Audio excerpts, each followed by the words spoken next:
Siddaramaiah high command ಒಂದೇ ಮಾತಿಗೆ ರಾಜೀನಾಮೆ ಕೊಟ್ಟಿದ್ದಾರೆ. ಪಕ್ಷದಲ್ಲಿ ಯಾವುದೇ ಗೊಂದಲ ಮಾಡದೆ ರಾಜೀನಾಮೆ ಕೊಟ್ಟಿದ್ದಾರೆ. ಸಿದ್ದರಾಮಯ್ಯ ಬಗ್ಗೆ ಗೌರವ ಇದೆ ಅಂತ ಶಾಸಕ ಬೇಳೂರು ಗೋಪಾಲಕೃಷ್ಣ ಹೇಳಿದ್ದಾರೆ. ಸಚಿವ ಸ್ಥಾನಕ್ಕಾಗಿ ಒಂದು ಬಾರಿ ದೆಹಲಿಗೆ ಹೋಗಿ ಒತ್ತಡ ಹಾಕಿದ್ದೇವೆ. ಹಳಬರನ್ನ ತೆಗೆದು ಹೊಸಬರಿಗೆ ಅವಕಾಶ ಕೊಡಿ ಅಂತ ಒತ್ತಾಯಿಸಿದ್ದೇವೆ ಅಂದಿದ್ದಾರೆ.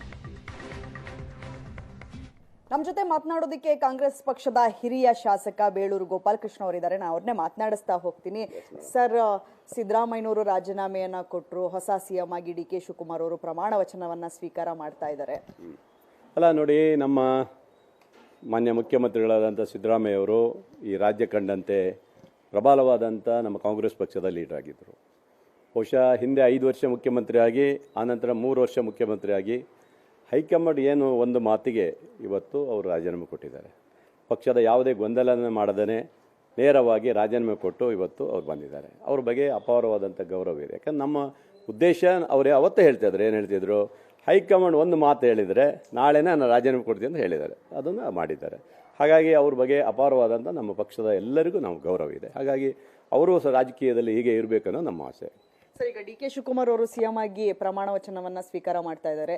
ಸಚಿವ ಸಂಪುಟ ಸೇರ್ಬೇಕು ಅಂತ ಹೇಳಿ ನೀವು ಡೆಲ್ಲಿಗೆ ಹೋಗ್ತಾ ಇದ್ರಿ. ಡೆಲ್ಲಿಗೆ ಹೋಗಿ ಹೈಕಮಾಂಡ್ ಮೇಲೆ ಒತ್ತಡ ಹಾಕುವಂಥದ್ದು, ಹಿರಿಯರನ್ನ ಭೇಟಿಯಾಗುವಂಥದ್ದು ನಡೀತಾ ಇತ್ತು. ಈಗ ಡಿ ಕೆ ಶಿವಕುಮಾರ್ ಅವರ ಸಚಿವ ಸಂಪುಟದಲ್ಲಿ ಸ್ಥಾನ ಸಿಗಬಹುದು ಅನ್ಸುತ್ತಾ? ಅಲ್ಲ, ನಾವೊಂದು 25-30 ಜನ ಒಂದು ಸರಿ ಮೀಟಿಂಗ್ ಮಾಡಿ ಆನಂತರ ಡೆಲ್ಲಿಗೆಲ್ಲ ಹೋಗಿ ಬಂದು ವರಿಷ್ಠರು ಭೇಟಿ ಮಾಡಿದ್ದೀವಿ.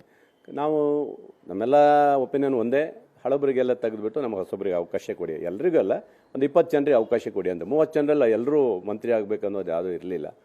ಆವಾಗ ಹೇಳಿ ಬಂದಿದ್ದೀವಿ. ಈಗ ಬಹುಶಃ ಈಗ ನೆಕ್ಸ್ಟು ಮುಖ್ಯಮಂತ್ರಿ ಆಗೋರಿದ್ದಾರೆ.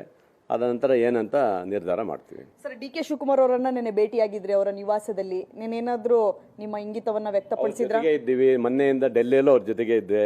ನಿನ್ನೆನೂ ಜೊತೆಗೆ ಇದ್ದು ಏರ್ಪೋರ್ಟಿಗೆ ಹೋಗಿ ಬಂದಿದ್ದೀವಿ.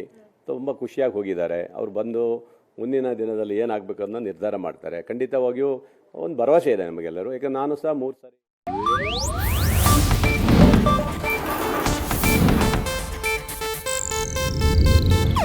ಇದು ಏಷ್ಯಾನೆಟ್ ನ್ಯೂಸ್ ನೆಟ್ವರ್ಕ್ ಪ್ರಸ್ತುತಿ.